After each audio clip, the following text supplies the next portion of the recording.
गडचिरोलीतील खुले कारागृहात रक्षाबंधनाच्या दिवशी सौदामिनी सोल्जर संघटनेने एक विशेष कार्यक्रम आयोजित केला। या उपक्रमाअंतर्गत 100 पुरुष कैद्यांना राखी बांधून त्यांच्या संरक्षणाचे वचन देण्यात आले।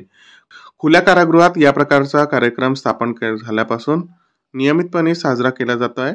कैद्यांचे मानवी दृष्टिकोनातून काळजी घेण्याच्या उद्देशाने या संघटनेने बंदीच्या जीवनात स्नेहभावना आणल्या आहेत।